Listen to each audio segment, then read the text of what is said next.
Antes de empezar este video, no olvides comentar nada. Tu comentario ayuda a YouTube a darse cuenta de que no eres un robot viendo mi video. Y el anime de hoy está ambientado en la prisión de más alta seguridad, que se encuentra en una isla remota de la que nunca nadie ha conseguido escapar con vida. Sin embargo, uno de los presos de la celda 13, haciendo uso de sus habilidades secretas, decide escapar con vida de este infierno con sus amigos. Un supervisor ordena cerrar todas las vías de escape, pero los presos son muy hábiles y consiguen atravesar una puerta metálica. Uno de los presos, que lleva una bonita gorra azul, utiliza una tarjeta para revelar las trampas invisibles de láser y guía a los demás con movimientos perfectos, hasta que otro recluso con una camisa negra a rayas descubre fácilmente la contraseña necesaria para desactivar todas las trampas. Y tras activar más trampas, atraviesan un conducto lleno de gas inductor del sueño, solo para escapar de una bola gigante y evitar por los pelos una trampa de choque. Finalmente, regresan a un lugar seguro a través del mismo túnel. El alcaide y el supervisor se enfurecen y envían a un hombre llamado Yamato para detenerlo. Yamato persigue a los reclusos, pero tiene un pésimo sentido de la orientación, y aunque le pregunten a dónde debe ir, se pierde inmediatamente. Mientras tanto, los reclusos continúan su huida sin interrupción, y pronto se encuentran con un grupo de hombres armados. Uno de los reclusos, Nico, salta para salvar a su amigo. Sin embargo, acaba siendo alcanzado.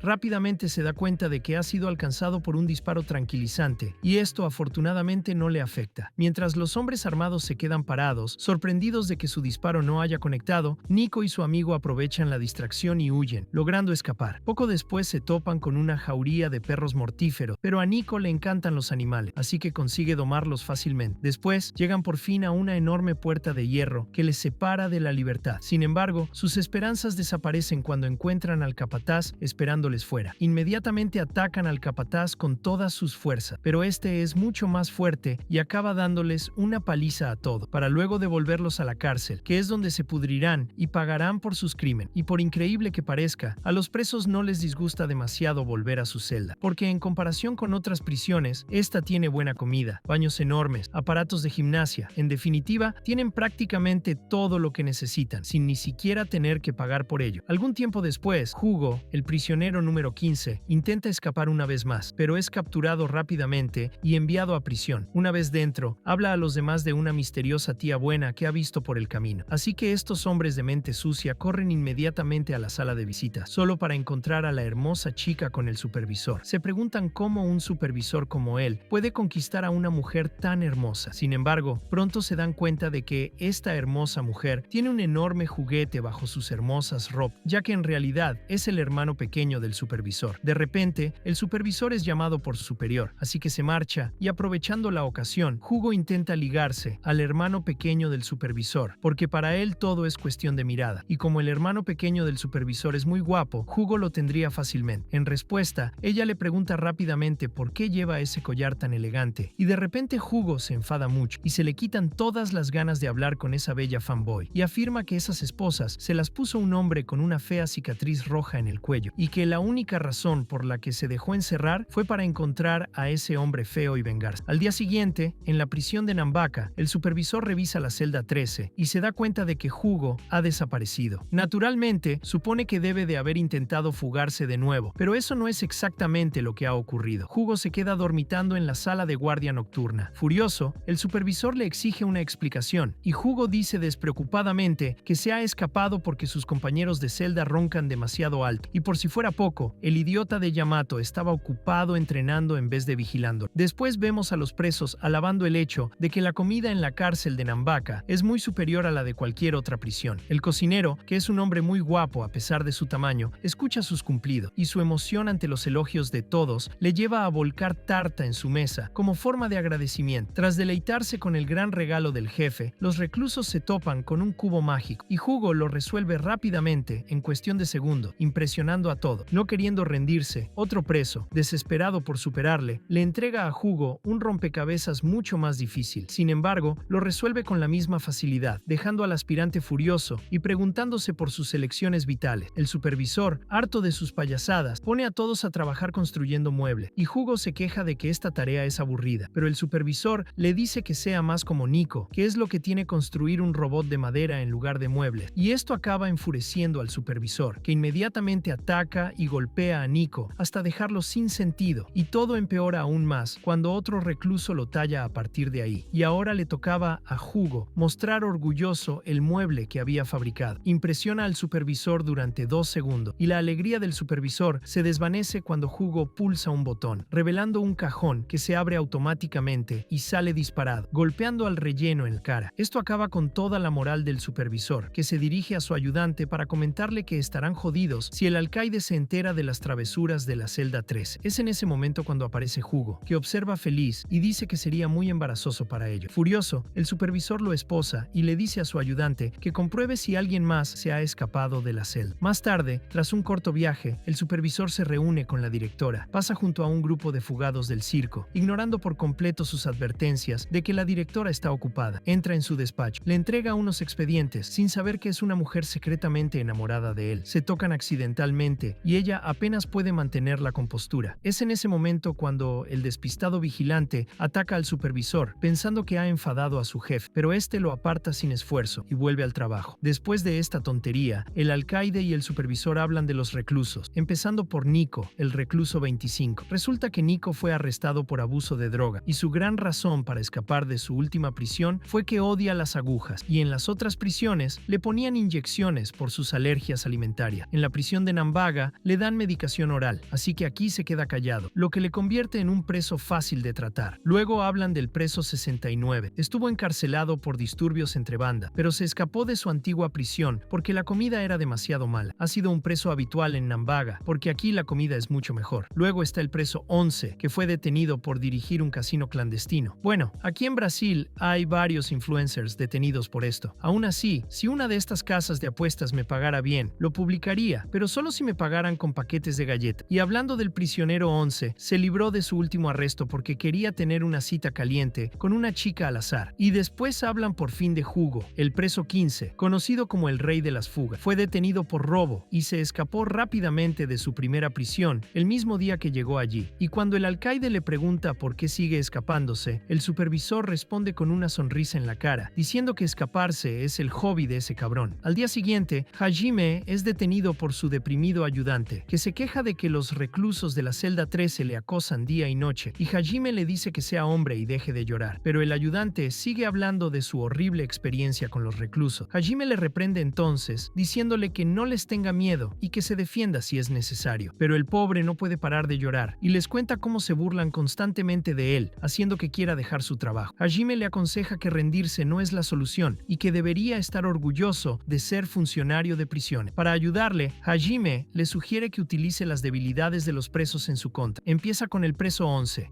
cuya principal debilidad son las mujeres guapas, y dándole una revista llena de mujeres atractivas, deberían mantenerlo ocupado durante un tiempo. En cuanto al preso 69, Rocky, que está obsesionado con la comida y las peleas, todo lo que necesitan darle es un menú excitante para mantenerlo ocupado. Para el preso 25, Nico, el más fácil de tratar, basta con darle un anime para que lo vea. Y finalmente, el recluso 15, Hugo, es el más difícil, porque escapar de la cárcel es su único pasatiempo. Para mantener a Hugo bajo control, tienen que manejar con cuidado a los demás reclusos, y tras dar una larga charla sobre cómo controlar a los reclusos, Hajime vuelve a su trabajo. Se reúne con el alcaide, que le informa sobre un nuevo recluso, y le pide que lo coloque en la celda 13. Discuten sobre la influencia que este nuevo prisionero podría tener sobre los demás, e incluso hablan del principio histórico de Tsukumo, de huir siempre después de ser capturado. Y cuando Hajime sale del despacho del alcaide, se encuentra con su ayudante, que le cuenta entusiasmado cómo ha conseguido mantener ocupados a los presos, siguiendo los consejos que le dio. Hajime le habla entonces del nuevo traslado, y pronto los presos de la celda 13 se enteran de la nueva llegada y se preguntan quién será su nuevo compañero de celda. En ese momento, Tsukumo llega al estilo ninja, dejando fascinados a los reclusos. Todos, excepto Hugo, están encantados con sus trucos ninja y le dan la bienvenida. Sin embargo, Hugo afirma que todo es un engaño. En respuesta, Tsukumo comparte sus superiores tácticas ninja, pero Hugo sigue negándose a creer que es un ninja de verdad. Tsukumo reta entonces a Hugo a una competición de huida de celdas para que pueda demostrar que es un ninja de verdad derrotándole. Enfurecido, Hugo le tira al suelo antes de aceptar la competición. Más tarde, cuando el ayudante comprueba el estado de los prisioneros, estos le ignoran fríamente, lo que le lleva a correr de nuevo hacia Hajime para quejarse. Mientras tanto, Hugo y Tsukumo comienzan su competición, con Tsukumo siguiendo a Hugo, utilizando la llamada técnica de la sombra ninja. El resto de los reclusos se reúnen para observarles y animarle, y Hugo empieza rompiendo las cerraduras de la puerta y lanzando una carta para desactivar las trampas láser, mientras Tsukumo se limita a seguirle como un cachorro descerebrado. Pronto se encuentran cara a cara con Hajime, y Tsukumo intenta demostrar sus excelentes técnicas ninja, pero no son rivales para Hajime, que simplemente le da un puñetazo y lo lanza a un lado como si fuera una cucaracha. Sin inmutarse, Tsukumo intenta técnicas aún más inútiles. Lanza hojas y cuchillas ninja, pero en su torpeza consigue atraparse a sí mismo con sus propios estúpidos movimientos ninja. Más tarde, Hajime y su ayudante analizan detenidamente las grabaciones del circuito cerrado de televisión y descubren que Tsukumo se las ha ingeniado para encontrar todas las cámaras ocultas y aterrizar en cada una de ellas, como si fuera un gran artista. Hajime decide que deben trasladar a este tipo problemático a la silla 11 y poner fin a esta disputa entre él y Hugo. Al día siguiente, Yamato irrumpe en la celda 13 y anuncia a los reclusos que mañana es Nochevieja y que habrá que decorar y limpiar, de lo cual, por supuesto, son responsables los reclusos. Mientras tanto, Hajime acude al despacho del alcaide para asearse, y este no puede resistirse a admirarlo, sintiéndose cada vez más mojado. Más tarde, habla del torneo de Año Nuevo en la prisión de Nambaka con los supervisores, donde todos retan a Hajime, alegando que su victoria del año pasado fue pura casualidad. En la prisión, los reclusos de la celda 13 también rememoran los acontecimientos del año anterior, recuerdan los buenos recuerdos que tuvieron en aquella prisión y deciden salir de ella una vez más para celebrar el comienzo del nuevo año. Al día siguiente, todos se reúnen para escuchar los anuncios del torneo de Año Nuevo. Uno de los supervisores lee en voz alta los nombres de los participantes y explica las reglas. Los reclusos y funcionarios de la prisión de Nambaka lucharán. También han formado equipo y cada miembro del equipo ganador recibe una generosa recompensa por su victoria. Los guardias reciben primas de pago, mientras que cada recluso del equipo ganador puede elegir un objeto de su elección. En cuanto se enteran, los reclusos de la celda 13 se emocionan y corren hacia Hajime, rogándole que los acepte como compañeros de equipo. Sin embargo, el asistente les informa de que esa decisión depende de la alcaide. Afortunadamente para ellos, la alcaide abusa completamente de su poder e inscribe a los reclusos de la celda 13 en el torneo. Uno de los guardias, junto con su equipo, se acerca a Hajime y se burla de él por estar atrapado con los reclusos de la celda 13. El resto de los guardias también aparecen, y todos se ensarzan en una competición sin sentido sobre quién es mejor. Este sinsentido se prolonga durante algún tiempo, proporcionando entretenimiento gratuito a los reclusos. Pronto se anuncia la primera prueba, y el comentarista revela que se trata de un concurso de caligrafía. Los reclusos se horrorizan al oírlo, y se dirigen a Hugo con la esperanza de que les ayude a superar esta ronda. Hugo saca amablemente su pincel y empieza, pero pronto se dan cuenta de lo patético que es. Todos se avergüenzan al darse cuenta de que Hugo solo sirve para escapar de la cárcel, y no para nada más. Afortunadamente, los guardias Yamato y Hajime impresionan a todos con sus perfectas habilidades caligráficas. Los reclusos se asombran cuando el supervisor les informa de que los dos guardias tienen licencia de calígrafo, y gracias a Hajime, el equipo pasa a la siguiente ronda, asegurando la primera victoria para celda 13. Desde arriba, la directora observa y está encantada, deseando profundamente que Hajime escriba su nombre. Se hace el anuncio para el segundo evento. Básicamente lo que tendrán que hacer es una competición de golpear mochi y Aruma Kae. Los que conocen la cultura japonesa saben lo que es esto, y los que no lo saben, y al parecer, los equipos tienen que completar el mochi sin dejar que Daruma caiga al suelo, siendo esta una competición de fuerza y resistencia. Yamato trae un enorme martillo y se lo entrega a Hugo, que inmediatamente lo deja caer, incapaz de soportar su peso, pero Rock consigue levantarlo y se va con Yamato a participar. Yamato le dice que aparte a Daruma, mientras él se carga de golpes. Rock se enfrenta a Liang, que creía que era una mujer, pero es un hombre, y es un antiguo compañero de celda del edificio 5 que busca venganza. Liang aparece de la nada y golpea furiosamente a uno de sus bloques, dejando a Rock conmocionado. Se insultan y empiezan a pelear. Entonces Liang saca su martillo y se enfrenta a Rock, mientras Yamato se enfrenta a un feo pero poderoso oponente. El oponente ataca a Yamato con todas sus fuerzas, mientras Liang ataca a Rock con su furia, explicándole que fue derrotado por Rock hace mucho tiempo y que desde entonces la misión de su vida ha sido entrenar duro y derrotarlo. Pero para desgracia de Liang, Rock está demasiado ocupado soñando despierto con un horno de piedra que pedirá como premio si gana el torneo, lo que confunde a todos sus amigos. No pueden entender por qué pediría un intento inútil, ya que en esta prisión puede tener prácticamente cualquier cosa bien hecha por el jefe. Y tras intercambiar unos cuantos golpes, Rock noquea a Liang de un solo puñetazo y lo expulsa del torneo. Inspirado por esto, Yamato adopta un enfoque más agresivo y también gana su combate con un solo puñetazo, lanzando a su oponente al cielo. De esta forma, la célula 13 gana esta ronda y avanza a la siguiente, y el siguiente evento es una partida de cartas, en la que uno y otro supervisor lucharán para representar a la célula 3. Antes del combate, el supervisor pregunta a uno si puede arreglársela solo o si tiene que explicarle las reglas una vez más. Eso no fue necesario, y nada más empezar el combate, el supervisor de turno se enfrenta a su oponente, que claramente le subestima. encima. Y cuando el supervisor, que parece débil pero es fuerte, gana el combate, su oponente se queda sorprendido por su fuerza. Ahora es el turno de uno y parece estar luchando con su oponente. Lucha durante un rato, incapaz de seguirle el ritmo a él y a su compañero, que se burlan de él por ser lento. Pero de repente uno tiene una idea. Cuando el líder del otro equipo se burla de uno por no haber triunfado todavía y por planear hacer trampas, el juego le dice a este hombre que uno es un genio y que no necesita hacer trampas para ganar. En el momento en que dice esto, uno cambia rápidamente de táctica y derrota a su oponente leyendo su lenguaje corporal. El amigo del oponente entra en escena y una vez más, uno sorprende a todos al ganar, utilizando la misma técnica de lectura del lenguaje corporal. Sus oponentes se enfadan mucho. Su amigo intenta calmarle, pero uno vuelve a derrotarles, clasificando a su equipo para la siguiente ronda. Mientras tanto, Nico se cruza con alguien que parece estar flotando mientras recibe su medicina. Presa del pánico, corre de vuelta con los demás, dejando atrás su medicina, y le cuenta a Hajime el incidente, pero Hajime no le cree. Entonces se anuncia el tercer evento, que es una batalla de peones, similar a una batalla de Beyblade, pero con peones de gran tamaño. Los equipos deben colocar su peón giratorio en el centro del escenario y encontrar la forma de derribar el peón de su oponente. El comentarista anuncia a los equipos de embarazadas y a quienes se enfrentarán, haciendo comentarios sarcásticos e insultando a todo el mundo. Los concursantes están furiosos y listos para enfrentarse a sus oponentes. Justo entonces, el comentarista anuncia un nuevo dúo, y Nico reconoce rápidamente a uno de ellos como el chico flotante. Tira de la camisa de Hajime pidiéndole que le mire, y excitado, Nico salta de su asiento y accidentalmente empuja a Hajime al suelo, mientras pide a todos que miren con cuidado al hombre flotante. Hajime se enfurece y rápidamente se levanta y golpea a Nico en la cabeza por su imprudente comportamiento. Como resultado, Hajime y Nico se ven obligados a entrar en el combate contra sus oponentes. La lucha comienza con los oponentes yendo directamente a por Hajime, pues ya saben que es el más fuerte de los dos. Nico se enfurece y golpea a ambos con una bola de hierro, regañándoles por atacar 2 contra 1, y procede a sermonear a la pareja. Se anima de nuevo cuando uno de los contrincantes, el que lleva gafas, trepa por el muro del torneo y decide echarse una siesta. Nico se enfrenta entonces al tipo que flota y le ruega que le enseñe a flotar. El hombre no parece darle ninguna pista, pero Nico no se rinde y sigue dándole la lata, llamándole maestro. Al final, el luchador se harta y se ofrece como mentor de Nico si gana. Nico se emociona y promete demostrar su valía. Mientras tanto, Hajime lucha contra el mono y la lucha se prolonga durante algún tiempo, todo lo cual es observado atentamente por la directora, que incluso quiere tener un combate de lucha libre con Hajime, soñando con los dos desnudos, luchando en una cama. Sí, esta directora está locamente enamorada de él, y cada vez que lo observa, se enamora aún más. Mientras tanto, Hajime tira a su oponente al suelo y avanza, pero el tipo flotante le ataca por la espalda en un movimiento al estilo Goku. Nico está completamente impresionado por su futuro mentor, e incluso, después de que Hajime tire a su oponente a un lado, Nico sigue alabándole, diciendo que su mentor es muy bueno, lo que molesta mucho a sus compañeros. Nico le ruega al tipo flotante que le enseñe a usar su movimiento, y se luce copiando la técnica que Liang usó antes contra Haki. El flotador está impresionado por el hecho de que Nico pueda copiar e incluso perfeccionar una técnica con solo observarla durante unos instantes. Hugo y los demás discuten sobre la demencial capacidad de Nico para imitar a la perfección, algo que le parece genial. Mientras la pelea continúa, Nico y el tipo flotante se atacan mutuamente, pero Nico acaba noqueándole de un solo golpe, aunque insiste en que se convierta en discípulo del tipo al que ha derrotado. Un amigo del tipo flotante, que está descansando en la cima, le dice a Nico que en realidad es el tipo flotante quien debería convertirse en su discípulo, ya que la única razón por la que se presentó al torneo fue para encontrar un maestro digno. Nico se emociona, saltando y pidiendo que lo elijan como su mentor. Luego revela que si gana el torneo, pedirá una consola de videojuegos, dejando a todos incrédulos ante su idiotez. Mientras tanto, Hajime continúa su lucha contra el mono, que no para de pelear. El mono acusa a Hajime de ocultar algo sobre los presos de la celda 13 y afirma que Hajime mintió al alcaide cuando dijo que no había problemas en la celda 13. Solo llamo mono a este tipo porque tiene todo un aspecto inspirado en los monos, que entenderás con solo ver el anime. Tras ser acusado de omitir información, Hajime se enfurece, levanta a su enemigo por el cuello y lo arroja a un lado, provocando que los otros equipos aprovechen esta distracción para avanzar unos contra otros. Hajime sigue golpeando al mono sin piedad, mientras el director aprovecha la batalla de esta bella escena para fantasear escenarios románticos con él. La batalla continúa y Nico trata de convencer al tipo flotante para que lo acepte como su discípulo, y mientras esto sucede, Hajime gana la pelea contra su oponente, y Nico pronto gana también, imitando los movimientos de su enemigo, así que la célula 13 gana esta ronda y pasa a la ronda final, y Nico, después de esforzarse tanto por imitar los movimientos de su enemigo, acaba desplomándose de cansancio en brazos de Hajime. Después, mientras todos se preparan para la ronda final, la directora está encerrada en su despacho, leyendo a escondidas un libro y sonrojándose profusamente, cuando entran sus guardias, que le piden que se prepare para supervisar el concurso y le arrebatan el libro de las manos. Y él se sorprende al ver que el libro está lleno de recetas de postres y salado, y ella lo retira rápidamente y se lo pone en el pecho, alegando que solo estaba leyendo el libro porque no tenía otra cosa que hacer, pero en realidad estaba aprendiendo a cumplir sus fantasías no correspondidas con Rahime. Poco después retoma su rostro frío y autoritario y se marcha al torneo con el guardia. En el camino discuten las rondas anteriores, hablando de cómo Rahime se aseguró la victoria, y llegan a creer que podría hacer lo mismo este año, pero el alcaide le interrumpe, diciendo que la razón de este torneo es mostrar la fuerza de los guardias y recordar a los reclusos su lugar, manteniéndolos en una especie de jaque mate. El guardia se burla de Rahime y ella se enfurece, lanzándolo al cielo y corriendo tras él. Mientras tanto, el mono y otro participante derrotado están en el hospital hablando de su trágica pérdida, y otro recluso menciona a cierta persona que puede hacer todo tipo de medicinas y cura. El chico mono recuerda su pelea con Rahime y se pregunta cómo Rahime lo derrotó tan fácilmente. De repente se acuerda de aquel hombre que le ofreció un narcótico para luchar contra Rahime y Nico. Sin embargo, no funcionó, porque al final Nico estaba obsesionado con las drogas en el pasado, y esto le hizo inmune a las drogas y al envenenamiento. De vuelta al torneo, el comentarista anuncia el siguiente evento. El director felicita a los últimos participantes y anuncia la prueba final, que es una competición de apertura de barriles de sake. El objetivo es abrir un barril gigante de sake, y se trata de una prueba por equipos de 2 personas, con un guardia y un recluso por equipo. Game fue literalmente obligado a participar por uno de sus compañeros de celda, mientras que Rahime asigna a Yamato para competir. Sin embargo, el guardia contrario no lo aprueba y reta a Rahime a participar en su lugar. Rahime se niega, alegando que está demasiado cansado de la noche anterior. Al oír esto, la directora se sonrojó y una vez más se dejó llevar por sus fantasías de Rahime, admirando su físico. Rahime seguía negándose a competir, y otro guardia se acercó y pidió a la directora que le obligara a participar. Ella rápidamente lo fulmina con su infame mirada de muerte, pero internamente está muy emocionada por ver a Rahime en acción, e incapaz de resistirse a su mirada, Rahime finalmente accede a participar, a regañadientes, pero lo hará. El guardia de pelo blanco está furioso de que Rahime haya sido convencido tan fácilmente por la directora. Empieza a sospechar, preguntándose si Rahime está intentando conquistarla. Este hombre no sabe acerca de los verdaderos sentimientos de la directora, por lo que comienza a imaginar un montón de cosas sin sentido. Mientras tanto, Hugo se sorprende cuando conoce a su oponente, que resulta ser su antiguo compañero de celda, el que está obsesionado con conseguir las esposas de Hugo, pase lo que pase. Comienza la competición y todos se apresuran a tomar sus posiciones, y Hugo es detenido inmediatamente por su oponente de pelo naranja, que le da un poco de zumo. Hugo se levanta enfadado y vuelve a enfrentarse a él. Todos están intrigados por el hecho de que este tipo tenga los ojos tapados. Mientras tanto, Rahime intenta marcharse, pero su oponente tira de él para que vuelva a la pelea. Cansado de esto, Rahime dice que puede quedarse con el título porque no le interesa, pero su oponente cree que la directora solo le querrá si consigue vencer a Rahime en el torneo. El oponente arrastra entonces a Rahime hacia el combate, utilizando una cuerda, pero Rahime se levanta y le ataca a toda velocidad. Saca su pistola y le apunta, declarando que no tiene ningún interés en ganar. Mientras tanto, Hugo intenta defenderse de su oponente y le persigue en busca de respuesta. Rahime saca otra arma, aturdiendo a su oponente, que se sorprende al verle armado. De lo que no se da cuenta su oponente es de que está usando una caja llamada Ayuda, llena de objetos útiles para la competición. El comentarista revela la caja y anuncia que cualquier persona de uno de los equipos puede utilizar su contenido para luchar. El tipo del pelo blanco se enfurece ante esta novedad, y Rahime aprovecha para dispararle varias balas de goma. Cuando el tipo se acerca, la directora se sonroja y le aplaude como una adolescente enamorada, desmayada de amor por Rahime. La batalla continúa, con ambos bandos utilizando diversas armas, pero Rahime mantiene el control. Aunque todos esperan que gane fácilmente, todos están más preocupados por Hugo, que sigue luchando contra su oponente. El enemigo de Hugo se burla de él, llamándole inútil y diciendo que incluso un minusválido tiene más fuerza que él. Dice que se sacó los ojos y se los clavó en la espalda a la persona que más quería para ver cómo era por dentro, y que desde entonces utiliza esta tira para tapar sus cicatrices, y en mi opinión, eso suena bastante falso. Mientras tanto, Rahime golpea a su enemigo para que se rinda, pero es el único hetero en esta prisión, y su terquedad le lleva a mantenerse firme, porque está desesperado por impresionar al alcaide. La admira, con la esperanza de que lo vea como un hombre si derrota a Rahime. El hombre más recto de la prisión lanza entonces una técnica especial que hace invisibles sus golpes, consiguiendo asestar un corte a Rahime. El público siente curiosidad por este nuevo golpe, y el mono que observa desde las gradas se da cuenta de que su oponente mueve el látigo con una velocidad increíble, haciéndolo casi invencible y difícil de esquivar. Mientras tanto, Hugo está siendo golpeado fríamente, igual que mi amigo Medigo, después de llamar deliciosa a la mujer de un culturista. Y ahora el cráneo de Hugo estaba a punto de partirse por la mitad, igual que el de mi amigo mendigo. Su oponente le empuja contra la pared, amenazando con quitarle las esposas. Rajime analiza la situación desde lejos, preguntándose cómo debería intervenir, pero el tipo de pelo blanco continúa usando su técnica del látigo invisible. Sin embargo, Rajime ya está harto, lee completamente el lenguaje corporal de su enemigo y contraataca, asestándole golpes precisos que lo derriban. El público aplaude a Rajime y el director está especialmente excitado, listo para alcanzar el clímax en cualquier momento. Mientras tanto, Hugo sigue luchando contra el tipo de pelo naranja, que le exige que se quite las esposas. Sin embargo, Hugo responde que es casi imposible y que lo ha intentado innumerables veces. El tipo del pelo naranja se ríe y comenta que la única persona que puede quitárselas es el hombre de las cicatrices. Al oír esto, Hugo se tensa, porque el hombre de las cicatrices en el cuello fue quien le puso las esposas a Hugo, y desde entonces no ha podido quitársela. Entonces, tras oír hablar del hombre de las cicatrices, Hugo se enfurece y empieza a dar puñetazos sin control. El tipo del pelo naranja lanza su ataque pirotécnico, y todos esperan ansiosos el resultado, solo para ver a Hugo noqueado en el suelo. Sin embargo, hace acopio de toda su fuerza de voluntad y se levanta, liberando un aura salvaje y poderosa. El tipo de pelo naranja pregunta por qué Hugo está tan decidido a cazar al hombre de las cicatrices, y Hugo llama al hombre un bastardo despreciable por manipular su cuerpo y ponerle esas ataduras. Dice que nunca le perdonará y que le destruirá cuando tenga la oportunidad. Mientras se celebraba el torneo, Tsukumo estaba solo en su celda cuando Yamato llegó para escoltarle a la sala de visitas antes de volver al torneo. Tsukumo se sorprende de que alguien quiera visitarle. Sin embargo, al encontrar a su visitante, Tsukumo intenta marcharse inmediatamente, pero el hombre le detiene, preguntándole cómo van las cosas. Tsukumo se sienta, pregunta cómo le ha encontrado el visitante. El hombre se ríe, revelando que no ha tenido problemas porque es el manager de Tsukumo. Descubre que Tsukumo ha sido arrestado en secreto y trasladado, pero para encubrirlo, inventa una historia sobre su desaparición y engaña a todos. Tsukumo dice que debería ser despedido por esto, pero el gerente se niega, insistiendo en que Tsukumo no debería estar en la cárcel. El gerente se entusiasma entonces, exclamando que como todo el mundo cree que Tsukumo ha desaparecido, cuando salga llamará mucho la atención y recibirá varias ofertas de trabajo. Tsukumo, sin embargo, le dice que no va a mentir al mundo y que ya no es una estrella, sugiriendo al gerente que busque a otra persona. El gerente se enfada y le dice que ha sido difícil encontrarle y que necesita que vuelva pronto al trabajo. Mientras tanto, Hugo, que acaba de escapar del torneo, encuentra un precioso gatito negro. Lo coge y juega con él. Dice que el gatito es el único guardia con el que no podría meterse. Entonces oye la voz de Tsukumo y se cuela para escuchar. Acaba escuchando a Tsukumo hablando con su manager. Tsukumo montó en cólera y acusó a su manager y a todos los demás de ser secuestradores y de engañarle, afirmando que ellos deberían estar en la cárcel y no él. Acusó al director de ayudar a un alcaide que le había robado toda su vida. Ese alcaide era en realidad la madre de Tsukumo, a la que desprecia profundamente. Tsukumo recuerda de su pasado que su madre quería dirigir una película de ninjas, pero el director no creía en el potencial de este tipo de películas, porque ya había muchas películas de ninjas. Sin embargo, ella insistió en que lo haría de forma diferente, utilizando a un auténtico ninja como protagonista y no a un actor corriente. Llevó a Tsukumo a lo más profundo del bosque en busca de ninjas de verdad y acabó encontrando indicios de su presencia. Allí, el joven Tsukumo practicaba en secreto, entrenándose para convertirse en un guerrero shinobi y así poder protegerse. Cuando su madre y el encargado se acercaron a él, le preguntaron dónde estaban los demás guerreros, pero Tsukumo se negó a revelar nada. El pequeño Tsukumo empezó entonces a llorar, explicando que aún no era un shinobi y que había sido abandonado por los demás. Se estaba entrenando en las montañas para hacerse más fuerte y unirse algún día a los demás guerreros, pero él se apartó de sus manos de un manotazo y dio un salto hacia atrás. En lugar de enfadarse, ella le preguntó cuánto tiempo hacía que había abandonado su aldea, y él le contó que sus padres llevaban tanto tiempo fuera que apenas los recordaba, creyendo que se habían ido, porque no valía nada. Prometió hacerse más fuerte para poder conocer a sus padres algún día. En ese momento su madre le abrazó, llorando al revelarle que realmente era su madre. Tsukumo la creyó, sobre todo cuando le prometió no volver a abandonarle, pero todo eso era mentira. Ella solo quería utilizarle para satisfacer su egoísta deseo de dirigir una película de ninjas. Deseoso de complacerla, Tsukumo se entrenó duro no para convertirse en shinobi, sino en actor. Su madre continuó con esta farsa, preparándole para ser actor, y ahora que Tsukumo sabe la verdad, la odia profundamente. El director le pregunta qué le pasa, si mintió o no. Después de todo, Tsukumo llegó a disfrutar de la fama y el éxito. Debería estarle agradecido por haberle criado, argumenta el gerente, pero Tsukumo se niega, diciendo que debería haberse convertido en shinobi. El manager le responde que Tsukumo nunca fue bueno como shinobi, pero que tenía un gran talento natural para la interpretación, algo de lo que se dieron cuenta muy pronto. pronto, y por lo que lo acogieron para convertirlo en una estrella de cine. El manager continúa diciéndole a Tsukumo que esté agradecido por la vida que ha tenido, con mucho dinero, fama y lujos, pero Tsukumo rechaza todo esto, diciendo que está perfectamente bien en la cárcel. Molesto, sale corriendo y encuentra a Hugo sentado fuera con el gatito. Hugo se disculpa por haberle espiado y se burla de su cara, diciendo que ahora se ha quitado la máscara de ninja. Hugo le pregunta entonces por su verdadera naturaleza y Tsukumo admite que, aunque le gustaba actuar, fingir ser otra persona le hizo popular, pero no por ser quien realmente era, revelando que su sueño actual es convertirse en ninja. Hugo escucha todo esto acariciando al gatito y Tsukumo le cuenta que él no era más que una mera herramienta para cumplir las fantasías del público y que no quería seguir cumpliendo los deseos de su madre. Cuando se dio cuenta de ello, huyó y desde entonces ha estado trabajando duro para convertirse en ninja, pero al final sus habilidades ninja no sirvieron para nada, algo de lo que los reclusos se dieron cuenta rápidamente. Pero no era un mal actor, así que consiguió mantenerse en el negocio durante mucho tiempo. Tsukumo revela entonces a Hugo la verdadera razón por la que fue arrestado. Tras escapar, regresó a la aldea para retomar su entrenamiento shinobi y encontrar a los demás, pero entró en una propiedad privada y fue arrestado por allanamiento. Pensó que interpretar el papel de un convicto fugado sería divertido, pero condujo al arresto de Lambak. Hugo encuentra esta historia graciosa y estúpida, así que le pregunta a Tsukumo si planea marcharse pronto, pero Tsukumo dice que no. Revela que se siente cómodo aquí, donde puede ser él mismo. Hugo le da un consejo, diciéndole que en la cárcel no necesita presumir ante nadie y que aquí puede ser él mismo. Después volvemos al torneo, donde Hugo se enfada mucho tras oír hablar del hombre con cicatrices que le esposó. Su furia desencadena una transformación y sus esposas se fusionan con su cuerpo y ataca al hombre de pelo naranja, destruyendo media arena en el proceso. La directora ordena controlar los daños, mientras muchos corren despavoridos. La gente está conmocionada por la repentina transformación de Hugo y toda la destrucción demencial que ha causado. Hugo, aún más furioso ahora, lanza otro ataque contra el hombre de pelo naranja, que de alguna manera consigue mantenerse firme y defenderse muy bien. La alcaide se pregunta si la transformación de Hugo está relacionada con las esposas, especulando con la posibilidad de que le estén convirtiendo en un superhombre. Sin saber cómo afrontar la situación, ordena a los guardias que capturen a los dos reclusos. Hajime y los demás se unen para seguir sus órdenes, pero el chico de pelo naranja les lanza una bola de fuego y continúa luchando con Hugo. Hugo exige al tipo del pelo naranja que revele información sobre el hombre de la cicatriz, amenazándole con arrancarle los brazos y las piernas y metérselos por el trasero. Pero el tipo del pelo naranja se niega a cumplir las órdenes de Hugo, diciendo que aún no es lo bastante fuerte para derrotarlo. Atrapa a Hugo en un círculo de fuego, amenazándole con quemarle vivo para arrancarle por fin los grilletes del cuello. Uno de los supervisores ordena a todos que evacúen la zona, ya que la pelea es cada vez más peligrosa. Sin embargo, los demás reclusos de la celda 13 se niegan a marcharse, escondiéndose cerca por miedo a Hugo. Yamato les dice que Hugo ha perdido el control de sí mismo y que puede atacar tanto a los guardias como a los demás reclusos, pero aún así todos permanecen observando, preocupados, preguntándose cómo pueden ayudar. Mientras la batalla continúa, otro guardia entra en escena, exigiendo que los dos reclusos se rindan, pero el tipo de pelo naranja le llama idiota y le dice que se calle. Lanza una enorme bola de fuego contra el guardia, pero los demás guardias unen sus fuerzas para desviar el ataque. Los guardias luchan entre ellos durante un rato, pero consiguen avanzar para intentar capturar a los reclusos. Sí, se unen, rodean al hombre de pelo naranja y en respuesta, este lanza otro ardiente ataque. Los guardias vuelven a esquivarlo, observando que necesita algo de tiempo para poder lanzar otras ráfagas de fuego. Y cuando ataca de nuevo, el mono lo acorrala y los guardias combinan sus armas para derribarlo finalmente. Ahora Hugo es el único que queda en pie. Hajime va tras él, disparando tiros, pero las balas no hieren a Hugo. Los dos parecen estar en igualdad de condiciones mientras luchan, y al no ver a su amigo en peligro, uno baja de su escondite y corre hacia la batalla. Los demás se unen a él para intentar someter a Hugo. Rock agarra a Hugo, mientras los demás intentan calmarle. Sin embargo, Hugo se libera y le lanza a un lado, exigiendo aún saber dónde está el guardia de las cicatrices. Sus amigos, confusos, se preguntan de quién habla Hugo, pero siguen intentando retenerlo. Una vez más, Hugo los derriba, y uno le ruega que entre en razón y recuerde quién es mientras se acerca a él. Justo en ese momento, Hajime llega al lugar, salva a uno y le dice que retroceda. Golpea a Hugo en el estómago, haciéndole caer sangrando. Hajime no se detiene, lanzando un puñetazo tras otro, mientras su objetivo permanece allí, indefenso. De repente, la directora grita a Hajime que se detenga, por lo que este suelta inmediatamente al hombre. Ordena a los guardias que llamen a los médicos y anuncia que el torneo de Año Nuevo ha llegado a su fin. Unos días después, Hajime es reprendido por exagerar y golpear demasiado fuerte a Hugo, cuando solo se le ordenó capturar. Hajime ignora el hecho, diciendo que todos exageran, pero le acusan de poner a Hugo en estado crítico y arruinar el torneo. Tras más reprimendas, Hajime les da la espalda y se marcha viaja a la celda 13. Lo que ocurrió durante la conclusión del torneo fue que cuando la directora anunció el final, Yamato y Hajime simplemente rompieron el botín, declarándose vencedores, lo que conmocionó a todo. Cuando Hajime regresa a la celda 13, uno le arroja furioso algunas cosas, exigiéndole saber en qué estaba pensando cuando derrotó a Hugo tan violentamente. Todos están furiosos con Hajime, especialmente uno. Mantienen un tenso cara a cara, y uno acusa a Hajime de estar dispuesto a matar por su trabajo. Hajime admite que es cierto, pero también reconoce que esta vez ha ido demasiado lejos. Al oír esto, uno se calma un poco y le dice a Hajime que, aunque Hugo es terrible en la mayoría de las cosas, como la caligrafía, las matemáticas y los deportes, es excepcionalmente bueno escapando de las prisiones. Es lo único en lo que destaca. Comparten buenos recuerdos de Hugo e insisten en que no es un monstruo y que realmente se preocupa por todo. Le preguntan a Hajime dónde está Hugo, pero este se marcha sin contestar. Fuera, Hajime se sienta para descansar un poco. Cuando uno de los guardias de comentarios se acerca, le entrega un mensaje privado de la directora. El guardia lo lee en voz alta, diciendo que Hajime está suspendido durante 3 días. El guardia se ríe de él, mientras Hajime baja la cabeza avergonzado. Al cabo de 3 días, Hajime vuelve al trabajo y pregunta a su ayudante si ha habido algún problema con los reclusos de la celda 13. El ayudante le dice que, sorprendentemente, se han portado muy bien en su ausencia. El asistente le dice que, sorprendentemente, los reclusos se han comportado muy bien en su ausencia. No han intentado escapar ni una sola vez. Mientras Hajime camina, el guardia de pelo gris se le acerca y le informa de que Hugo se ha despertado. Hajime le responde que iba a verlo. Intercambian mirada, acusándose mutuamente de dejar que sus reclusos campen a sus anchas y causen estrago. Hajime señala que el tipo de pelo naranja ha causado mucha más destrucción con sus ataques de fuego que Hugo, y los otros guardias informan a Hajime de que el preso de pelo naranja está encadenado en otro edificio, negándose a hablar a menos que pueda hablar con Hugo. Hajime se burla de este hecho, afirmando que el tipo de pelo naranja tiene claramente algo más que una conversación amistosa, pero los guardias explican que permitir que estos dos hablen podría ayudarles a descubrir el origen de sus poderes. Un guardia lanza su teléfono móvil a Hajime, sugiriendo que al menos dejen hablar por teléfono a los dos reclusos. Hajime se burla del guardia por recibir órdenes de uno de los presos, pero este insiste en que no tienen otra opción si quieren obtener más información, ya que estos dos reclusos son demasiado violentos como para ser ignorados. Más tarde, el guardia de pelo blanco visita a su prisionero y le pregunta si está cómodo en su celda. El preso responde que si su celda fuera más oscura se quejaría. El guardia, perplejo, le pregunta cómo lo sabe, ya que es discapacitado visual, y el preso se limita a decir que es una suposición y pide hablar con Hugo. Mientras tanto, Hugo está detenido en una situación similar y Hajime va a su encuentro. Hajime cuelga el teléfono delante de Hugo y corta a las cámaras de seguridad, preguntando si Hugo quiere ser liberado de sus cadenas. Esto llama la atención de Hugo, que había permanecido en silencio hasta entonces. Hugo responde que no hace falta, pero Hajime enciende el teléfono, informando a Hugo de que el prisionero de pelo naranja está en la otra línea. El tipo de pelo naranja empieza a hablar del hombre de las cicatrices en el cuello, revelando que también está buscando al mismo hombre. Quería saber cuánto sabía Hugo sobre el hombre de las cicatrices antes de dar el siguiente paso. Le pregunta a Hugo si tiene alguna idea de dónde está el hombre o qué ha estado haciendo en este momento. En respuesta, Hugo entrecierra los ojos y admite que él mismo no lo sabe, revelando que esperaba obtener esta información del tipo del pelo naranja. Hugo explica que el hombre de las cicatrices fue quien le esposó, pero que, aparte de eso, no sabe nada de él. El hombre del pelo naranja le pregunta si el único motivo del juego es quitarle las esposas, y Hugo se lo confirma, pero el otro preso no se lo cree y empieza a reírse a carcajadas. Hugo, sin entender nada, pregunta por qué el tipo de pelo naranja está tan obsesionado con sus esposas, y el preso de pelo naranja explica que las esposas en sí no tienen ningún significado para él, diciendo que son solo un medio para un fin. Le ayudarían a acercarse al hombre de las cicatrices para poder matarlo finalmente. Sorprendido, Hugo le pregunta por qué llegaría a tales extremos, y el preso de pelo naranja continúa explicando que, al igual que en el juego, el hombre de la cicatriz en el cuello le hizo sufrir, pero durante mucho más tiempo, algo mucho más doloroso. Continúa describiendo cómo sufrió mucho, luchando constantemente por comprender su poder. Un día apareció un hombre con una cicatriz que se presentó como científico. El científico prometió poner fin al sufrimiento del recluso de pelo naranja, pero eso no fue ni mucho menos lo que ocurrió. En su lugar, el científico explotó su físico y sus poderes únicos para sus propios experimentos. El Hugo, confuso, pregunta cómo es posible, teniendo en cuenta que sus poderes de fuego parecen estar más allá de la ciencia. El preso de pelo naranja replica diciéndole que piense que sus propias esposas también están más allá de la ciencia. Continúa explicando que, aunque antes se le consideraba un bicho raro por sus extrañas habilidades, el científico lo convirtió en un auténtico monstruo. El hombre le modificó para que controlara esta habilidad con el fuego, en lugar de curarle y convertirle en un ser humano normal. En un arrebato de rabia y frustración, el recluso de pelo naranja intentó matar al científico con sus llamas, pero el hombre cortó fácilmente su fuego y le hirió gravemente a cambio. hombre. Hugo pregunta entonces si el hombre de las cicatrices también tenía unas esposas como la suya, y el prisionero de pelo naranja lo confirma, diciendo que las esposas del científico se convirtieron en cuchilla, igual que las de Hugo. Hugo entiende por fin por qué el hombre de pelo naranja quiere sus esposas, porque solo él podría igualar el poder del científico. Furioso, Hugo comprende por fin por qué el tipo de pelo naranja quiere sus esposas, porque solo con ellas podría igualar el poder del científico y matarlo. El preso de pelo naranja confirma el hecho y pide las esposas una vez más, pero Hugo se niega, diciéndole que es una mala idea. Al prisionero, sin embargo, no le importa, ya que esto le ha dado la oportunidad de vengarse. Entonces, revela que ya no puede usar su poder de fuego, porque los médicos de aquí le han implantado algo dentro como un chip de ordenador que suprime su poder, y por eso no puede usar su fuego para escapar de la prisión de Nambak. Al terminar la llamada, Hugo llama idiota al hombre de pelo naranja, pero Hajime le interrumpe diciendo que Hugo es aún más idiota. Regaña a Hugo diciéndole que está vacío por dentro y que no tiene ningún propósito en la vida. Incluso su afición a escapar de las cárceles carece ahora de sentido. Hajime continúa señalando que si Hugo tuviera algún deseo o motivo real, habría averiguado por qué el hombre del pelo naranja le contó toda su historia, aunque contársela ahora le parezca inútil. Cuando Hugo llegó a la prisión de Nambaka, tenía el objetivo de escapar, pero nunca se comprometió del todo porque tenía miedo de lo que pasaría si realmente escapaba de esa prisión. Por eso sigue prolongando sus esfuerzos por escapar. Hugo intenta discutir, pero Hajime le dice que en el fondo está aterrorizado. Sabe que está cada vez más cerca de su objetivo, el científico, y si realmente quisiera encontrarlo, habría ido en busca de información en lugar de quedarse en la cárcel. Sin otra opción, Hugo acaba teniendo que aceptar, maldiciendo sus grilletes y reflexionando sobre su infancia. En aquella época nunca le gustó ni quiso nada en la vida, y se limitaba a existir. También se dio cuenta de que no le importaba el torneo, y que solo participaba porque los demás lo hacían. Nunca tuvo intereses ni aficiones, pero cuando le pusieron los grilletes por primera vez, tuvo un motivo para encontrar al científico. Sin embargo, eso fue antes de que se diera cuenta de que esos grilletes en realidad solo pretendían darle poder. Entonces piensa en sus amigos y en su sentido de la vida. Disfrutan incluso de las cosas más sencillas y tienen un verdadero propósito en sus vidas. Hugo admite sentir envidia de ello, pero a pesar de ello, se divierte con todo y por eso nunca se esforzó demasiado por escapar. Ahora, sin embargo, teme que sus amigos le rechacen tras ver en qué monstruo se ha convertido. Siente remordimientos por haberles hecho daño e incluso piensa en cortarse las extremidades. Pero Hajime le llama idiota y le dice que escondiéndose de la situación no solucionará nada. Le pregunta a Hugo por qué vino a Nambaka en primer lugar, y al principio Hugo dice que vino en busca del científico, pero luego se dio cuenta de que se estaba mintiendo a sí mismo. Molesto, grita y pregunta a Hajime qué debe hacer, y Hajime le dice que, como han ganado el torneo, Hugo puede pedir lo que quiera como premio, pero que tiene que decidirse rápido. De repente, Hugo recuerda lo que querían sus amigos, sus deseos y las cosas que les gustaban. Por fin se da cuenta de que antes no era realmente feliz y que solo se alimentaba de su felicidad. Entonces, le dice a Hajime lo que quiere, una oportunidad. Hajime accede, diciendo que Hugo será perdonado por sus acciones durante el torneo y que puede volver a la silla 13. Después nos enteramos de lo que ocurrió durante los 3 días que Hajime estuvo suspendido. Todos en la silla 13 se sorprendieron al saber que ya no era su supervisor. En su lugar, el guardia de pelo blanco, Kinshiro, había tomado el relevo. Incluso los otros guardias estaban igualmente sorprendidos por el cambio, ya que la directora era inflexible a la hora de hacer cambio. Kinshiro era el más disgustado por la situación, ya que no podía desobedecer las órdenes de la directora. A regañadientes, comenzó su nueva función y ya estaba realizando varias revisiones en la celda 13. También informó a los reclusos sobre la evolución de Hugo, explicándoles que estaba siendo tratado en un centro especial y que, por el momento, no podía recibir visita. Los prisioneros también se sorprendieron al encontrar a los mismos hombres que habían derrotado en el torneo. Sin embargo, les intrigó ver a los chicos actuando como si estuvieran gravemente heridos, aunque solo tenían heridas leves. Curiosos, los presos preguntaron al médico por el estado de los chicos y este les dijo que debían esperar su turno. También les dijeron que Nico podía sufrir mucho por todo lo que había hecho en el torneo. Luego se les explicó a todos que la capacidad de Nico para imitar a los demás podría haber causado algún tipo de infección. Justo entonces entró una enfermera robot llamada Kaguya, lo que hizo que tanto Hugo como Rocky se enamoraran inmediatamente de ella. Empezaron a molestarla para que saliera con ellos, mientras Nico, tan pervertido como siempre, le preguntaba si podía dormir en su regazo. El trío no respetaba a la pobre enfermera robot y la acosaba constantemente. El segundo día de suspensión, las cosas empeoraron aún más. Un temible guardia pelirrojo fue nombrado supervisor. El ambiente se volvió sombrío y los reclusos hablaban de cómo les había afectado la ausencia del Hugo. En un intento de levantarles el ánimo, deciden crear un falso Hugo dibujando su cabeza en un periódico, y el supervisor, harto de sus payasadas, decidió darles una lección sobre la distribución de Nambaka. Proyectó todo un mapa perfecto y les mostró fotos de las instalaciones de la prisión. Fue entonces cuando descubrieron que incluso había una sala de cine en la prisión, pero era de uso exclusivo de los guardias, lo que frustró por completo las esperanzas de Nico. El supervisor explicó que los reclusos se agrupaban según sus delitos, características y habilidades, y al final eran asignados a los guardias que mejor los manejaban. Mientras esto ocurría, uno decidió echarse una siesta con el falso juego, lo que enfureció al nuevo supervisor, que le dio una patada en el culo. El supervisor decidió entonces destruir los puntos de todo. Rock y Nico obtuvieron 9 y 10, pero uno solo 2. Furioso, uno se enzarzó en una pequeña discusión con el supervisor. En ese momento llegó el asistente curioso por el ruido, pero los internos también fueron groseros con él. Durante este tiempo, a pesar de estar suspendido, Hajime seguía trabajando en su papeleo, lo que preocupaba a su hermana porque trabajaba demasiado a pesar de estar suspendido. El tercer y último día de suspensión, un nuevo supervisor, un guardia con aspecto de mono, fue puesto al mando. Preguntó al asistente por el comportamiento de los reclusos y quedó satisfecho con la respuesta. Sin embargo, cuando revisó la celda 13, encontró a los reclusos dormidos. Furioso les gritó llamándoles vagos y temerosos de ser arrastrados a una de las intensas sesiones de entrenamiento de Yamato. Los reclusos saltaron rápidamente de la cama y se escondieron, pero Yamato no tardó en encontrarlos y trató de persuadirlos para que participaran en su sesión de entrenamiento. Los reclusos empezaron a temer por sus vidas, pero Tsukumo, a pesar de todo, se unió con entusiasmo y habló de la importancia de entrenar para convertirse en ninja, lo que hizo muy feliz a Yamato. Los reclusos, desesperados por evitar el entrenamiento, empezaron a inventar excusas, incluso fingiendo que Hugo había contraído alguna larga e impronunciable enfermedad. Se reunieron en torno al falso Hugo, ofreciéndole sus falsas condolencias como si ya hubiera muerto. El supervisor actual empezó a sospechar de su comportamiento, y cuando Rock intentó inventar otra excusa, el supervisor ordenó a Yamato que se lo llevara a rastra. El supervisor también reflexionó sobre la actuación de Hugo durante el torneo y decidió que era hora de que todos se marcharan, pero uno se escondió detrás de Nico en actitud desafiante. El supervisor dudó, no quería enfadar a Nico y provocar otro arrebato como el del torneo, que le obligaría a escribir una disculpa a los oficiales. Rock, sintiendo la tensión, reveló que Nico había tomado su medicina ese día, asegurando al supervisor que se comportaría con normalidad. Sin embargo, Rock seguía queriendo que Uno y Nico se unieran a él en su destino. Yamato obligó entonces a los demás reclusos a someterse a una intensa sesión de entrenamiento hasta dejarlos casi exhaustos. Así de fácil, los 3 días de suspensión de Hajime terminaron y volvimos al presente. Hugo salió por fin de su encierro y disfrutó del cielo azul despejado después de tanto tiempo. Hajime lo arrastró de vuelta al edificio 13 y en el camino, Hugo preguntó por qué el prisionero de pelo naranja le había dicho todas esas cosas. Hajime admitió que no lo sabía, pero que tenía una buena suposición. El tipo de pelo naranja quería que Hugo fuera a por el científico. Al fin y al cabo había perdido sus poderes de fuego, así que ya no podía vengarse y quería que Hugo fuera el responsable de hacerlo. Hajime añadió entonces que el científico probablemente le puso los grilletes a Hugo para perfeccionarlos para su propio uso, tratando a Hugo como un mero conejillo de India. Cuando Hugo volvió por fin a su celda, todos se alegraron de verle, excepto uno, que estaba disgustado porque Hugo les había abandonado. Sin embargo, poco después volvió a calmarse. Los reclusos pusieron rápidamente a Hugo al corriente de todo lo que había ocurrido en los últimos 3 días, y Hugo sintió una gran oleada de remordimiento. Les pidió disculpas por haber perdido el control y por haberla cagado tanto durante el torneo. Expresa cuánto lamenta todo el dolor que les ha causado, y en algún momento de la noche, Rocky se despierta de una inquietante pesadilla sobre su pasado, pero a pesar de todo, le asegura a Hugo que está perfectamente. También le explica que está especialmente emocionado porque hoy es el día en que por fin recibirá su tan ansiado premio, el famoso horno de piedra, que pidió como recompensa por haber ganado el torneo recientemente. Mientras tanto, en otra parte de la prisión, Floating y Liang están ocupados en su celda, entrenando y discutiendo los últimos acontecimientos. La conversación se interrumpe cuando aparece la supervisora Inori. Ella los escolta fuera del edificio y los lleva al edificio 3. Inori les explica que Rocky pidió verlo, y cuando llegan al nuevo edificio, Rocky les da la bienvenida y les ofrece las primeras porciones de pizza recién horneada con su recién adquirido horno de piedra. Comparte la pizza con todo. Mientras los demás comen, Liang se muestra reticente al principio, pero los reclusos de la celda 13 le animan suavemente y acaba cediendo y comiendo un trozo. Para su sorpresa, Liang encuentra la pizza increíblemente deliciosa y la disfruta mucho más de lo que todos esperaban. Rocky aprovecha la ocasión para explicar las ventajas de utilizar un horno de piedra para cocinar, y los demás, incluidos Yamato y Hugo, expresan su agradecimiento por la fantástica comida que ha preparado. La pizza hecha en un horno de piedra puede aportar una sensación de calidez y satisfacción a todos los que la prueban. Sin detenerse ahí, Rocky también ofrece a Liang comida tradicional china, provocando una repentina oleada de nostalgia en Liang. Los sabores le recuerdan a su hogar y empieza a darse cuenta de que nunca se había tomado el tiempo de disfrutar de sus comidas ni de ninguna otra cosa en su vida antes de este momento. Conmovido por la amabilidad mostrada, Liang admite finalmente lo mucho que todo esto significa para él e incluso aprovecha la oportunidad para disculparse ante Rocky por haber sido tan distante y frío en el pasado. Rocky acepta sus disculpas y hace hincapié en la importancia de apreciar la comida que tenemos, una lección que resuena en todos los presentes. Liang le da las gracias a Rocky una vez más, antes de volver a su edificio, sintiéndose ahora más unido a sus compañeros. Después de que Liang se marche, Hugo reflexiona sobre cómo Rocky parece haber cambiado recientemente. Observa que el cambio de Rocky es sutil, pero se nota que ha cambiado para mejor. Esta reflexión hace que Rocky recuerde su propio pasado violento, concretamente los abusos que sufrió a manos de crueles guardias en una antigua prisión. Recuerda cómo Hugo vio cómo le sacaban de aquel terrible lugar y luego le ofreció una comida en la que comió hasta hartarse, algo que no había experimentado en mucho tiempo y que le produjo una inmensa felicidad. Hugo, por su parte, no recuerda haber hecho nada especialmente importante por Rocky, pero este simplemente lo ignora con una sonrisa, asegurando a Hugo que ha hecho por él más de lo que cree. Rocky añade que un día también encontrarán la comida favorita de Hugo, insinuando un futuro brillante y feliz. Mientras tanto, en otra parte de la prisión, Nico se somete a un examen médico, como todas las semanas. Yace allí, sintiéndose solo, triste y aislado. Su expresión miserable es suficiente para preocupar incluso a la enfermera robot que lo cuida. Al darse cuenta de la tristeza de Nico, uno se ofrece a llevarle algo de comida. Hugo y Rocky van a la enfermería a visitar a Nico y son advertidos por el médico de la prisión, que les dice que no pueden dejar que Nico se ponga demasiado exigente. El humor de Nico sigue decayendo, lo que Uno y Rocky atribuyen bromeando a su mujer, Kazari. Sus sospechas resultan ser ciertas cuando Kazari rompe dramáticamente la pared del hospital, entrando en la habitación y comenzando inmediatamente una pequeña discusión con Nico delante de la enfermera robot. A pesar de la pelea, la enfermera robot consigue que la pareja se calme. Kazari informa entonces a Nico de que su consola de juegos está lista, despertando su interés. Sin embargo, en lugar de una simple consola de juego, Kazari revela que se ha habilitado toda una sala arcade para él, para deleite y entusiasmo de Nico. Él se lo agradece profusamente, pero ella frunce el ceño como si no fuera para tanto. Kazari pregunta entonces a la asistente por qué están allí todas las demás reclusas, señalando que se suponía que la arcada era el premio de Nico. La asistente explica que las demás reclusas estaban muy emocionadas y querían ver el premio de Nico por sí misma, y no pudieron resistirse a participar. Nico, ahora muy emocionado, empieza a jugar a los diversos juegos arcade de la sala, y en un momento dado pide a Hajime y al ayudante que convoquen a un tipo flotante, porque también está deseando compartir la experiencia con él. Más tarde llega el hombre flotante, claramente irritado por la convocatoria, pero pronto cambia de humor. Mientras tanto, Hajime y el mono se ensarzan en una mezquina competición, cada uno presumiendo de sus propios prisioneros, por lo que se ensarzan en una refriega para ver quién es el mejor. Mientras tanto, los presos de las celdas 3 y 8 siguen divirtiéndose con diversos juegos de arcade. En otra parte de la sala recreativa, el guardia comentarista intenta convencer al juego para que se una a la diversión. Nico acaba arrastrando al juego a un juego de grúa, donde Ono le demuestra cómo se juega, ganando una muñeca del juego y regalándosela. El juego, algo desconcertado, acepta el regalo. El chico flotante también se deja convencer para jugar, y aunque primero pierde y se frustra, su humor cambia cuando acaba ganando un muñeco, lo que le deja bastante satisfecho. Al final, Nico recibe la consola de juegos que le habían prometido, pero Nico, increíblemente, la rechaza. Explica que preferiría tener una gran sala recreativa para jugar con sus amigos que una sola consola. Mientras hablan, Nico cuenta cómo el juego le introdujo en la cultura japonesa, concretamente en el manga y los videojuegos, cambiando por completo su forma de ver la vida. Esta revelación deja sorprendido al juego, ya que no recuerda haber hecho nada en particular, pero Nico le asegura que le ha cambiado la vida. El juego, a su vez, expresa su interés por aprender más sobre videojuegos y le pide a Nico que le enseñe a jugar. Mientras tanto, fuera del salón recreativo, el juego ve al chico de pelo naranja yendo a algún sitio con Kenichi. Rápidamente lo detiene, pero el juego interviene, insistiendo en que el chico de pelo naranja ya no es una amenaza desde que perdió sus poderes de fuego. Y a pesar de lo que dice el juego, Ono sigue siendo cautelosa e insiste en que el chico de pelo naranja debe disculparse por sus acciones pasadas. Cuando el chico de pelo naranja se disculpa, Ono le perdona inmediatamente y le invita a unirse a todos en la sala de máquinas recreativas, y Kenichi accede a que el chico de pelo naranja visite la sala de máquinas recreativas, con la condición de que revele más detalles sobre su pasado, dejando la puerta abierta a más revelaciones en el futuro. El chico de pelo naranja accede a contarle su pasado a Kenichi a cambio de poder pasar tiempo con los demás en la sala. Comienza su historia explicando que, desde que nació, era diferente a los demás. Tenía una temperatura corporal excepcionalmente alta, muy muy superior a la media. Al principio, sus padres le dijeron que era algo muy especial, que su calor procedía del sol y que era un don. Le aseguraron que era el único que tenía esta habilidad y que era muy especial. Sin embargo, a medida que crecía, el calor en su interior se volvió abrumador y no era algo que pudiera controlar, y finalmente sintió como si su propio cuerpo ardiera desde dentro hacia afuera. Y aunque se había sometido a innumerables exámenes médicos, su estado no hacía más que empeorar. La falta de soluciones de los médicos le provocó ansiedad y con el tiempo empezó a sufrir pesadillas crónicas. Su vida se volvió cada vez más difícil de llevar y un día su cuerpo fue consumido por las llamas que lo cubrieron por completo, causándole graves quemaduras. Los médicos calificaron su estado de combustión humana espontánea, pero nadie supo explicar por qué ocurría ni cómo prevenirla. Aún así, sus padres nunca le abandonaron. Su presencia reconfortante fue lo único que le mantuvo en pie durante aquellos tiempos oscuros, y cuando se hizo mayor, consiguió ir a la universidad, pero allí las cosas no mejoraron. Estaba condenado al acoso y al miedo, todo por culpa de cierto estudiante que empezó a difundir rumores maliciosos sobre él. Se rumoreaba que prendía fuego a los mendigos y que un día podría quemar a cualquier miembro de la facultad, lo que hizo que todos los demás estudiantes le temieran. Fue rechazado y muchos empezaron a despreciarle a causa de estas mentiras, lo que hizo que se sintiera desanimado y solo, hasta que un día abandonó la universidad y volvió a casa de sus padres con la esperanza de encontrar algo de consuelo. Pero cuando llegó, su mundo se desmoronó aún más. Encontró su casa en llamas y, para su horror, el mismo hombre que había difundido rumores sobre él en la universidad estaba allí, acusándole de provocar un incendio que estaba destruyendo su hogar familiar. La policía no tardó en llegar y, a pesar de su inocencia, creyeron las mentiras del hombre y empezaron a detenerle. Presa del pánico, el hombre de pelo naranja se resistió al arresto y una vez más su cuerpo estalló en llamas. Cuando entró en combustión ante los espectadores, estos retrocedieron asustados, llamándole monstruo. Fue en ese momento cuando perdió toda esperanza y la voluntad de luchar, lo que permitió que lo pusieran bajo custodia policial sin oponer más resistencia. Al principio, estar en la cárcel fue un alivio, como si fuera un santuario del mundo exterior. Ya no era una amenaza para nadie, o eso creía él. Sin embargo, un día se le acercó un hombre misterioso con una cicatriz. Este hombre prometió arreglar su estado y librarle de sus incontrolables llamas. Desesperado por encontrar una solución, el chico de pelo naranja aceptó la oferta del hombre, pero en lugar de curarle, el hombre de las cicatrices solo empeoró las cosas. Aumentó la capacidad del pelinaranja para controlar el fuego, permitiéndole invocar y manipular llamas a voluntad, sin sufrir ningún daño físico. Esto le enfureció, porque solo quería que las llamas desaparecieran, no que él tuviera más control sobre ellas. Solo quería una vida normal, libre del fuego. Y cuando el chico de pelo naranja expresó su enfado, sus quejas fueron recibidas con desprecio por un hombre que parecía un elfo, otra figura implicada en toda la trama. El elfo decidió entonces abrir la boca, revelando que se había hecho pasar por un estudiante de la universidad y que era él quien había incriminado al chico de pelo naranja, y dijo que todo en su vida no era más que un plan para utilizarlo en sus malvados experimentos. Enfurecido, el hombre de pelo naranja atacó al elfo. Sin embargo, fue derrotado fácilmente en ese momento. Sus llamas fueron cortadas sin esfuerzo por un usuario de la espada, y en la batalla que siguió, le sacaron los ojos, dejándole esta cicatriz permanente. Cuando el tipo del pelo naranja termina de contar su historia, duda de que alguien vaya a creerle. Al fin y al cabo, no tiene pruebas que respalden sus afirmaciones. A pesar de sus dudas, expresa su alivio por no tener ya el poder de controlar el fuego, ya que esa parte de su vida ha quedado por fin atrás. Pero, para sorpresa de todos, Kenshi se cree su historia. Kenshi explica que, antes de convertirse en guardia de prisiones, había trabajado como agente de policía, investigando casos de reclusos que estaban siendo utilizados para experimentos humanos. Renunció a la policía cuando nadie creyó sus acusaciones y se hizo guardia de prisiones para continuar su búsqueda de justicia desde dentro. Kenshi promete al chico de pelo naranja que le ayudará a desenmascarar a las personas que abusaron de él y se asegurará de que sean llevadas ante la justicia. Los dos se dan la mano, formando un vínculo inesperado debido a su deseo compartido de que se revele la verdad. Mientras tanto, en otra parte de la prisión, Uno y Pretty Boy están en medio de una acalorada discusión. Uno ha invitado a los reclusos del edificio 3 a visitar su recién diseñada sala recreativa, pero a Pretty Boy no le hace ninguna gracia. A pesar de la pelea, el amigo de Uno le arrastra hasta la sala vacía. Una vez allí, Uno le explica que quiere que la construcción del salón recreativo sea un esfuerzo de colaboración entre los reclusos, en lugar de algo que haga él solo. Hajime, Yamato y el asistente llegan, trayendo consigo un conjunto de muebles que habían sido comprados con el dinero que Uno había ganado. Poco después, el mono entra en la sala con los reclusos de la celda 8, portando una vieja mesa de mahjong. Justo cuando se están instalando, el guardia comentarista llega con estilo, derribando a varias personas con su gran colección de juego, que incluye dianas, mesas de billar y mucho más. Los internos están entusiasmados, mientras que Hajime, como de costumbre, está irritado por el caos. Los Pretty Boys, impresionados Impresionan a los demás mostrando sus habilidades con los dardos y el billar. Poco después llega Kenshi, trayendo a un chico de pelo naranja para que se una a la diversión. Más tarde, Hajime ordena que todos vuelvan a su celda, pero la orden se topa con las protestas y la resistencia de los reclusos, que están disfrutando de su tiempo en los recreativos. Esa noche, Hugo y Uno se sientan juntos a reflexionar sobre los acontecimientos del día. Hugo, con un sentimiento de culpa, se pregunta si merece divertirse tanto, teniendo en cuenta la vida que ha llevado y el tiempo que ha pasado en prisión. Uno, con su habitual falta de tacto, señala las razones por las que Hugo podría no merecerlo, pero rápidamente añade que, a pesar de su pasado, Hugo sigue siendo una buena persona. Le anima a socializar más y a aprender a disfrutar de la vida, incluso dentro de los confines de la prisión. Con estos ánimos, Hugo sale de su celda y sale al exterior, donde contempla el cielo nocturno en un raro momento de alegría y libertad. Pero su momento de paz se ve pronto truncado por la inoportuna aparición de ese tipo que parece un elfo. El elfo se burla de Hugo, diciéndole que deje de hacerle reír. Hugo no le reconoce y se queda confuso. Se da la vuelta enfadado y el elfo se teletransporta a un tanque de agua cercano, divertido por su cara. Insinúa que han jugado juntos en el pasado, dejando a Hugo luchando por recordar. El elfo se teletransporta de nuevo y parece apuñalar a Hugo, pero es solo una ilusión. El elfo continúa teletransportándose, preguntando si Hugo recuerda al hombre que lo arriesgó todo para protegerlo. Hugo, frustrado, exige que el elfo deje de ser críptico y se explique. En lugar de eso, el elfo sigue provocando a Hugo, llamándole Espécime 15 e insistiendo en que utilice sus armas para recopilar más datos. El Hugo maldice al elfo, negándose a herir a otras personas con las espadas que le han impuesto. El elfo, ahora furioso, inmoviliza a Hugo en el suelo y le clava un cuchillo en la mano, ordenándole que deje de insultar a su amo. Mientras el elfo despotrica sobre cómo debería haber matado antes a Hugo, este tiene un flashback de un hombre que sacrifica su vida para ayudarle a escapar. Enfurecido, el elfo le amenaza con matar a todos los que rodean a Hugo, aunque su misión es recuperar solo el cerebro de Hugo. Consigue desesperar a Hugo, que utiliza su poder, pero esta vez lo controla, liberándose y rompiendo el arma del elfo. Sin embargo, esto también era solo otra ilusión, y ahora satisfecho con su recogida de datos, el elfo se dispone a marcharse, pidiéndole a Hugo que use más sus espadas. Y cuando Hugo se pregunta por el loco de la cicatriz en el cuello, el duende se niega a dar información a una cobaya, pero le advierte de que volverá, e incluso amenaza con convertir a los amigos de Hugo en ratas de laboratorio. Dicho esto, se levanta de un salto, prometiendo volver a visitarlo. Conmocionado, Hugo teme por la seguridad de sus amigos, y al día siguiente Rocky nota algo extraño, pero Hugo insiste en que está bien. Esa noche, decidido a protegerlos, Hugo decide abandonar definitivamente la prisión de Nambak. Sin embargo, Uno, Nick y Rocky se despiertan ansiosos por unirse a él. Cuando suena la alarma de la prisión, la cárcel de Nambaka se pone obviamente en modo de seguridad, pero Hugo llega hasta la última puerta, solo para encontrarse a Hajime allí y esperándole. Para proteger a sus amigos, Hugo los encierra dentro y se prepara para enfrentarse solo a Hajime. Hugo y Hajime se enzarzan en una feroz pelea, ambos desatando toda su fuerza, y justo antes de que las cosas empeoren aún más, se abre la puerta, lo que permite la intervención de Uno y Rock. Estos detienen la pelea y recuerdan a Hugo la promesa que hicieron, y dándose cuenta de que no puede abandonar a sus amigos, Hugo promete protegerlos y no volver a huir. Mientras tanto, al otro lado del océano, vemos una prisión mucho más siniestra que Nambak. Se trata realmente de una prisión de alto secreto, aclamada como la número 1 del mundo, y de la que nunca ha escapado nadie. Y ahora, lo único que nos queda por saber ¿es ahí donde está encerrado el verdadero enemigo de Hugo? Bueno, si te ha gustado este vídeo, no olvides dejar tu like, gustar este vídeo, compartir,